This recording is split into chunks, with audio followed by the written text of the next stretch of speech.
Speaking of sports radio, did you hear David Stern and Jim Rome going at it? Oh, God, I heard that, yeah. I haven't heard this clip yet. By the way, the dumb paper calling him a shock jock. Who? Rome? No, just the thing David Stern asks shock jock. Shock jock. They're lazy. They're They lazy are reporters. lazy. Shock Nothing's shocking anymore. Enough of the shock jock thing. Jim Rome, I don't really listen to ever, but he impressed me because David Stern seems like a cranky douche. Yeah, absolutely. But Rome seems like he likes to break balls too.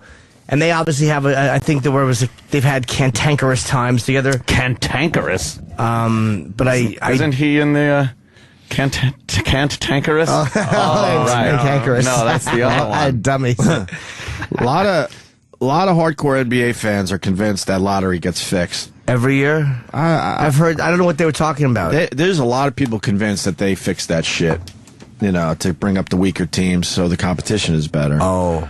And so this has been one of those conspiracy things forever, since Patrick Ewing, I think, joined the Knicks. I think. Someone that knows more about this, please call in. So Rome asked him about it. And Rome handled this, by the way. He's really a good broadcaster. He's a good, when you hear the way he handled it, I like Rome. Yeah, it's like, fuck, man, he's a pro. This guy's unshakable. I like Rome. I like Mad Dog. I don't like Mike Francesa. No, he's smart, but he's irritating. Does. I don't like him at all. Michael Kay, I saw at the No Yankee one game. seems to like me. Hey, dog. My droning voice. Yeah, Michael Kay was at the Yankee game. Yeah. He was good. Does TV now. With Jody Applegate. I don't know if I'm blowing up his spot or not. Uh-oh. Not if he was at the game, you're not. Yeah, he was right there. Who's Jody Applegate? Applegate. She's been a news broad forever. News broad. Me and my brother were News broad. Me and my brother, we were howling. God, why am I doing this? We were howling because she has the worst ass ever. Really? Oh, no. It is horrendously flat and out of shape, and because I guess she's been sitting at the news desk for too long.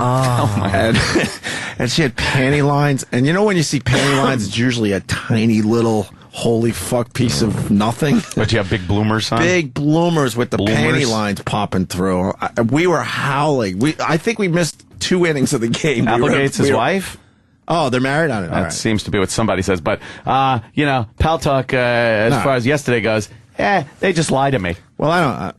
Make me look like an idiot. I don't get out enough. It's my problem. So Don't get out in. I don't get out enough. If they're married, okay. Yeah. Here I'm thinking I got a big scoop. They've been married. Probably have kids together. I don't know. But I mean, she's beautiful.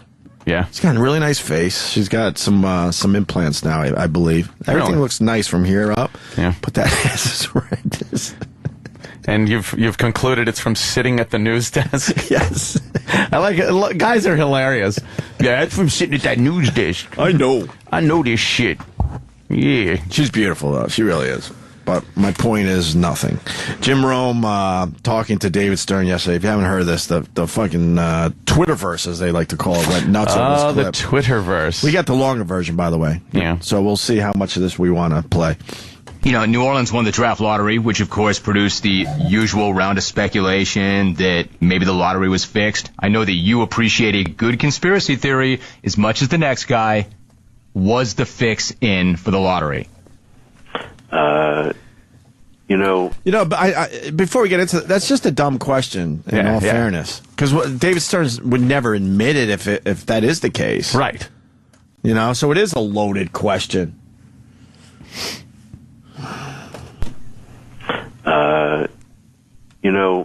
I have 2 answers for that.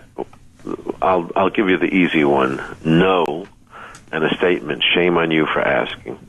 I understand why you would say that to me, and I wanted to preface it by saying it respectfully. I think it's my job to ask because I think people wonder. No, it's ridiculous, but that's okay. I know that you think it's ridiculous, but I don't think the question is ridiculous because I know people think that. Stop beating I'm your not wife saying yet? I'm not saying that I do, but I think it's my job to ask you that. Have you stopped beating your wife yet? Oh, that's a good one. Yeah, I don't know if that's fair. I don't know if that's fair. Why is that? Because I think that and I know you read your emails, and I'm. I think that is. Holy I think that is fair. That's pretty good. Isn't that the old, you answer a loaded question with a loaded question? You and Colin are both got it. What? Motherfucker. I didn't see that. That's exactly what that was. He doesn't beat his wife. You're right, he doesn't. But it puts him in a spot like, we'll answer that one. Oh, man. Yeah, that's a famous tactic. If you get a loaded question, you throw a loaded question back. I never knew that. And You didn't I was know like, that? No, and I was talking it's to been Colin. part of my repertoire for my entire life. But I mean, you saw that immediately, and Colin saw it. We were talking about it last night, and he goes, "Well, it could have been like that old thing where you're like, did you?" I'm like, "What? Shut up, you idiot!" Yeah, no. But then I realized, oh, he's right. Yeah, there's nothing to Jim Rome beating his wife. Right. Yeah. But it puts him in a spot. Like Jim Rome put him in a weird spot because he's not going to answer that question like, "Holy fuck, you got me." After all these years, I guess I'll announce on your show the NBA lottery is fixed. There's no good answer to the question. There's none. So that's the way you get out of it. So for Rome to go, "Oh, that's not fair." Yeah, it is. Because you know what you were doing. Right? Yeah. Your wife yet? Yeah, I don't know if that's fair. I don't know if that's fair. Oh, why is that? Because I think that there, and I know you read your emails, and I'm sure you follow things virally and on Twitter. People really do think it, whether it's fair or not. Which is true. Well, they think it because people You don't like think the question's fair to ask if your people- fans think it? Silly questions. I expect it to be written about, and I just want to stop. It is a silly question. There is probably another way to do that. Maybe. Say, look, conspiracies theorists have it that this thing is fixed. I mean, you want to explain that? And then he would explain how the whole NBA lottery works and the odds and this and that, and give some insight on it. That was a chance for David Stern. It was such a loaded question. That was a chance for David Stern to explain it really well. Like, you asked that, but what a dumb thought that is. And then go on to explain, This is what it is. How can anybody think anything different? Like, there's such a way to have, that was like it's almost a softball, too. Yeah. Is it fixed? Yeah, no! Like, you could go anywhere with that answer. I think Rome should have phrased it, better. Right. He's better than that. But, I mean, he got this great clip that isn't going to hurt his program. silly questions. I expect it to be written about, and I commented last night at my presser that there was one guy who I won't dignify by naming says, "I have no reason to know anything, and I don't know anything, but I tell you, I believe it's fixed." Okay, that's good. Why is that? Well, because this team won it, and if that team won it, it would have been fixed also. And if that team won it, it would have been fixed also. And if every team was invited to have a representative there, and if there were 4 members of the media there, and if Ernst and Young certified it, you still think yes. So I think two things. Which response to this? I think two things. Number one, I don't think so. I don't think so, and I'm not covering myself. I don't think so. But I think by asking the question, it would not suggest that I think so. But the one thing I would say, the league does own the team, does it not? Yes. Does that not make the question fair? I don't think so. Number one, we sold it. We're going to close this week. We already have a... Is this boring, or should we continue? No, yeah, it's interesting. I mean, you know how the lottery works? Basically, if you're a real shitty team, you got more balls in the lottery. So, like the Miami... I don't know exactly how many... balls for each team, but so you have more. Basically, so you do have more chances if you're a shitty team that your number's going to pop up. What was the thing about a temperature of an envelope years ago? They mentioned that the temperature of one of the envelopes. Oh yeah, I don't know what that means though. I don't know. I'm not familiar with it. I'm sure 50 listeners will know what it is, but I don't know what that means. It must have been something that felt fixed because the temperature of an envelope. Right. Wow, that's weird. And what I mean by an envelope, the temperature of an envelope. what I mean by numbers, your logo pops up, by the way, because now people are like, they don't do it with numbers. And this guy saying Rome was charged with beating his wife. See, I've heard that he wasn't. I read that he wasn't. That's what I read too. Paul? Hey. Yes, he was in fact charged. The cops did come to his house. They did come over and try to attempt to press charges, but his wife, after thinking it over, decided not to. But there was a big hoo-ha about that for a small time. Hoo-ha. All right, so that's... Oh, was it? Can we Google that, Sam? So then David Stern was taking a pretty good shot there then. I don't know the date or Then anything. that would Colin be- thought the same thing you did. That would be more than a loaded question if that's actual dirt. Loaded question usually is just you throw something out there like, really? But Rome just said, I don't think that's fair. Right. He handled it pretty professionally. This guy can answer the temperature question Okay. as Sam looks up the Rome thing. Yeah, something about the envelope. And Tim. Hey, what's going on, boys? Hi, Tim. What part of Long Island, by the way? I'm from Bellport, the old mighty fine Bellport, Long Island. Very pleasant area. I don't know Bellport. Yeah, that's You don't the wanna know South about Shore, right? Yeah, South Shore. Yeah. All right. What do you got, Tim? Spicy chicken. Whole nother world down there. No kidding. Back in 84, 85, when Patrick Ewing was coming in as the first draft lottery, the Knicks were doing really horrible, like now. And basically they had envelopes, and the rumor was to bring the Knicks back up, they froze the Knicks envelopes every time they would reach in to grab an envelope for what team was going to be selected. They would know not to grab the Knicks one because it was the coldest out of the bunch. Oh, that's just a dumb theory. Okay, I thought, all right, that's just... Yeah, well, how long have they stayed started cold? that? Yeah, Yeah. really. What, they got to keep running back and forth with the freezer? Hey, look, I didn't do it. That's just a rumor, man. That's right. what they've always said for years. There's dry ice in there. The envelope is smoking. Yeah. There's ice cubes. It's all watery because they put ice cubes in the envelope. It's bulging. It's all soggy. The fucking penguins are standing on it. Get penguin shit on your ice on your fucking envelope. And Tim, bite your tongue. The Knicks did very well this year. That we made the I'm a playoffs. Knicks fan, but it's just, We made the playoffs. It's a conspiracy against my team, so All right, fair enough. Thank you, sir. no problem. Thank you. And Ewing turned out to be a bust. No rings for the Knicks and Patrick Ewing. Yeah.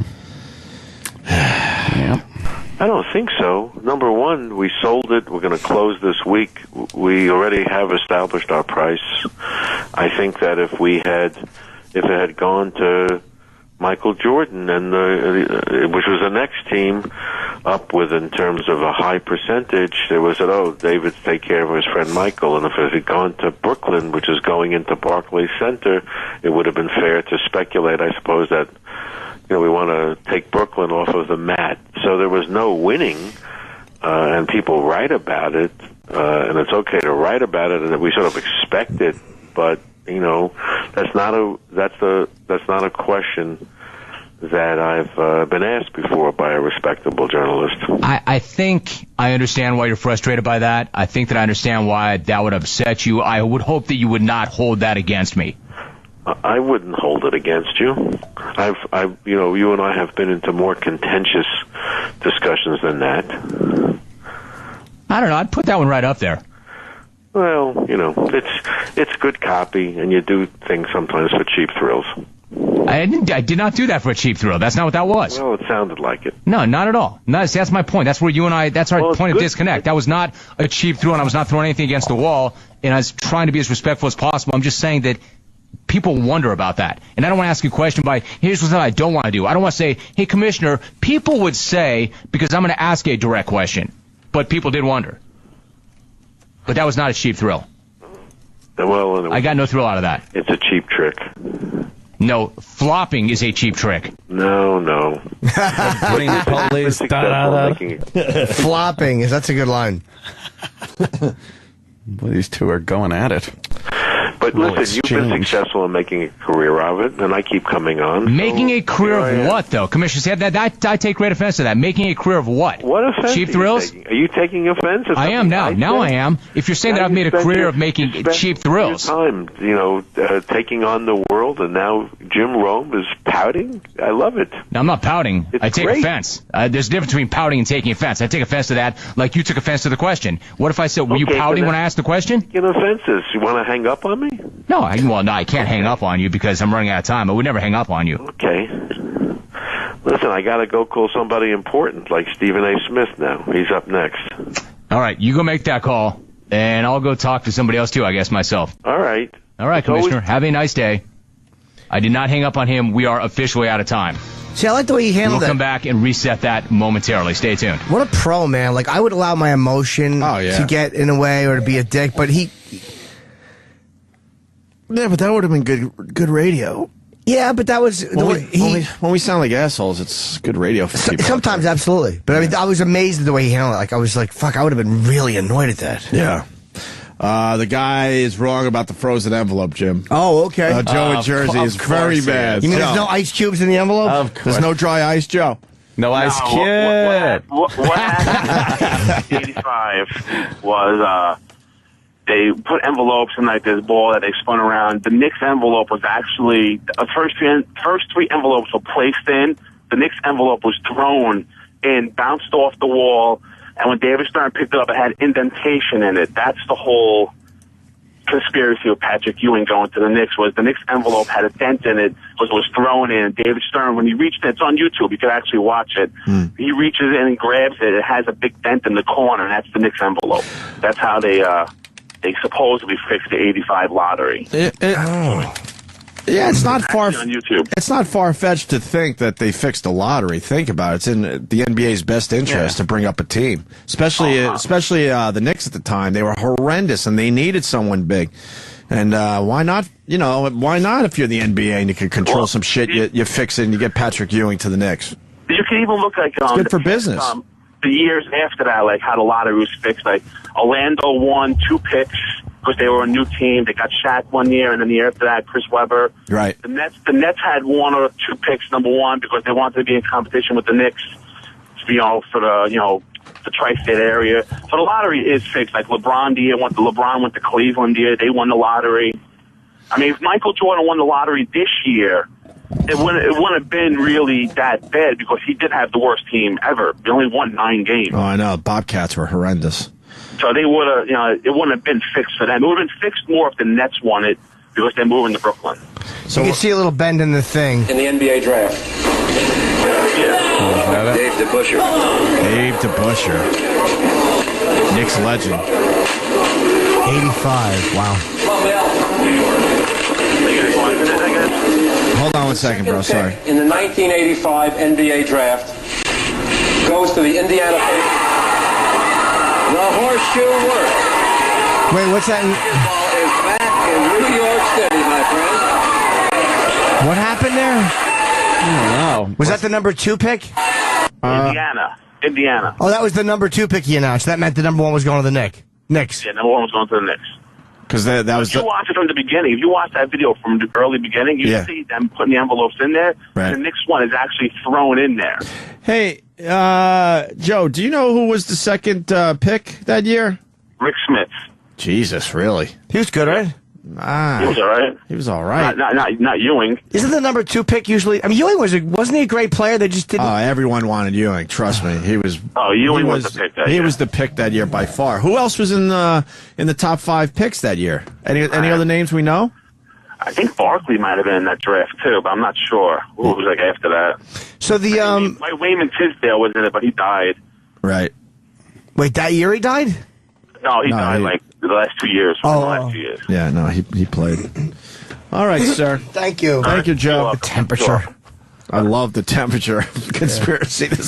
There's a conspiracy for everything. It's ridiculous. Can I see them putting it in, Sam? Can you find that? I want to see them throwing it in. And I think dropping it. Wait, dropping the envelopes. No, that was not thrown in. Stop it. Thrown in and it's bent. What? First of all, if he was going to throw it in, they would have just bent the envelope before. Right. Yeah. Why would you do it in front of everybody in a glass fucking circle? Or you would mark it. Of course you would. You can mark it in a way Put a no big one else K would on it know. or something. Right. It's pouring a daiquiri over it. Make it cold. It's just strawberry daiquiri leaking out the envelope. It's deliciously cold. It's delicious. Yeah. All right, well. Remember when Jim Everett attacked Jim Rome? Yeah, I forgot what that was. That he called him Chrissy. That annoyed me. Oh, that's right. Chris, don't you say it again. Want to eat? Yeah, let's take us a breather. Each other's assholes. All right. Well, Jesus. will I get new golf clubs?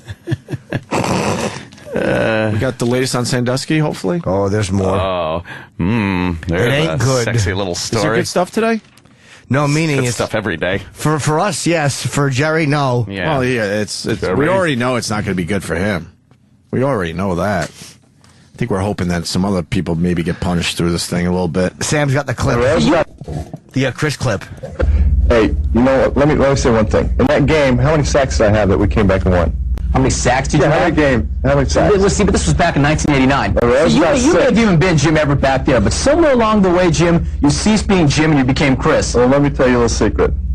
That you know, we're sitting here right now, and if you guys want to take a station break, you can. But if you call me Chris Everett to my face one more time, I already did it twice. You better. If you call one more time, we better take a station break. Well, it's a 5-minute segment. Our 5-segment show. We got a long way to go. Well, we do. We got a long way to go. We do. I'll get a couple segments out of you. Well, it's good to be here with you, though. Well, it's good to see you, because too. you've been talking like this behind my back for a long time. But now I said it right here. Right, exactly. Well, we got no problem with that. I think that you probably won't say it again. I bet I do. Okay. Chris?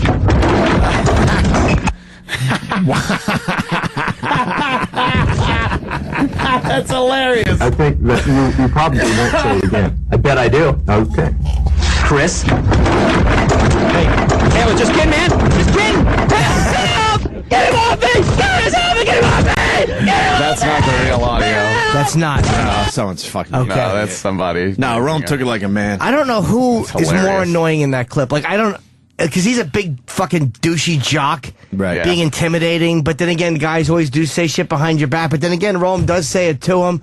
But why is he calling him? You see, becoming Jim and became Chris. Like, what does that mean? Yeah. Chris Everett. Girl, I know the girl, but The tennis player. right. So that was his little nickname for Jim Everett because he got soft. Yeah. Oh, Rome thought he got soft. all right, well, that's a great. I wonder if they've ever met up again after. I'm sure they have. Yeah. What's their relationship now? Does anybody know if they ever met again? Did they ever squash that? Because he didn't punch him. I think he knocked the table over and grabbed him and kind of pushed him down, but he didn't fucking pound him. Yeah, I don't know. Yeah, he was just scaring the piss out of him is what he was doing. Standing over him like that, big ogre. Wow. Yeah, I probably would have fucked him up or something. Yeah. Wow, we got to go to break, I think. Fine. Get out of here. This is the Opie and Anthony channel 对不起，我迷了路，请你帮忙。 on Sirius XM. The History Channel and Jimmy Dean's Sausage Links, with a grant from the Picket Fence Dental Corporation, present 20th Century American History with renowned scholar and member of Mensa, Rich Voss. I know a lot about it. Dr. Voss will take you on a breathtaking journey through history's most poignant milestones. What event took the world to the brink of World War III in 1962? The Bay of Pigs in Cuba. Oh my Oh no, the Russian missile crisis. Oh my God. With every outburst, Rich Voss gets dumber and dumber. In 1962, what almost brought us to World War III? It had to be the Bay of Pigs in Cuba when... No, it's not the Bay of Pigs. Your head will spin. Who was the U.S. president when World War II ended? The war ended with the dropping of the atomic bombs. That didn't actually end World War II. You've never met a Jew who knows less about World War II than Rich Voss. What was the World War where Germany was going and taking, just out of control? By the way, I've never wanted to punch someone more than you. Are you talking to me? Yes. It's pretty embarrassing when you think about it. So tune in to 20th Century American History and watch in amazement as an old Jewish man goes from mildly coherent to babbling pile of mush in the course of an hour. You know, it's all history from there. Coming to the History Channel. Coming up on the next Butt Trek, the USS Prolapse continues its journey through the universe in search of giant cocks to fuck. But the crew members soon find themselves in a compromising position. Oh my. Why is there nothing between their legs? It's silly. There should be something there. Why would these people be walking around? They must be alien race. Mr. Chekhov is unclipped. I noticed that at the urinal. I sure would like to suck it. Join our heroes as they unravel the mystery of this strange new life form. They all seem to be lacking something that I enjoy. Cocks.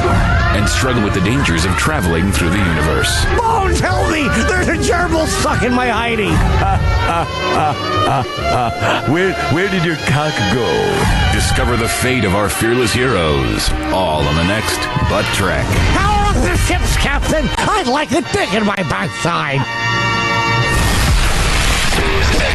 Sirius XM. The Opie and Anthony Show.